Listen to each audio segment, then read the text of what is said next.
Yémen, l'ONU souhaite une négociation sur un gouvernement de transition. L'émissaire spécial de l'ONU au Yémen Martin Griffiths espère que ces nouvelles discussions aboutiront sur un accord prévoyant un gouvernement de transition et le désarmement des combattants.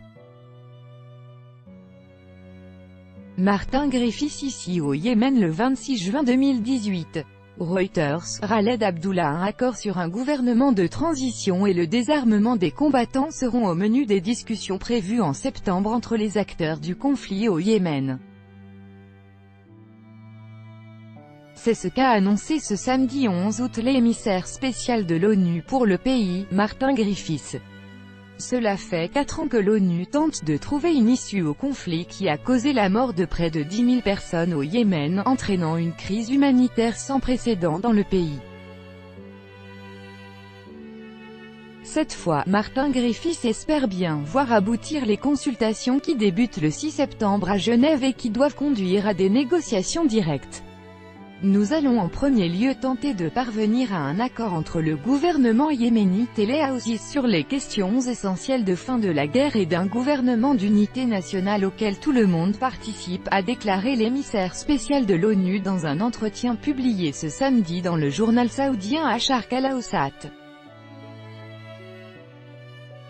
Mais pour Martin Griffiths, la fin du conflit se fera seulement si un accord signé est mis en place, prévoyant une phase de transition politique sous un gouvernement d'union nationale et la mise en place de dispositions sécuritaires pour le retrait et le désarmement de tous les groupes armés au Yémen. Pour l'instant, les démarches menées par Martin Griffiths ont évité une attaque de la coalition contre le port d'Hodeïda tenu par les rebelles Houthis, ses principal point d'entrée de l'aide humanitaire dans le pays. Plus tôt vendredi, la coalition a annoncé l'ouverture d'une enquête sur le raid. Le Conseil de sécurité n'a pas ordonné le lancement d'une enquête séparée, mais va maintenant discuter avec l'ONU et d'autres pour voir comment l'enquête peut avancer au mieux, a précisé Madame Pierce.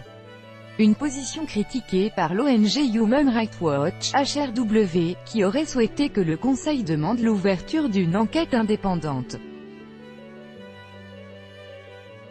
La triste vérité est que l'on a donné aux Saoudiens l'opportunité d'enquêter eux-mêmes et les résultats sont risibles, a commenté Akshaya Kumar, directrice adjointe de HRW pour l'ONU. On a déjà vu les enquêtes menées par la coalition, qui a blanchi l'écrasante majorité des bombardements par la coalition, avec des démentis que ce soit ça n'était pas la coalition, ou qu'il s'agissait bien d'une cible militaire, ou qu'il y avait une erreur technique, mais en majeure partie c'était des enquêtes bidons. Eric Goldstein, directeur adjoint de Human Rights Watch au Moyen-Orient 11/8/2018 par Christophe Paget écouté avec AFP et Reuters.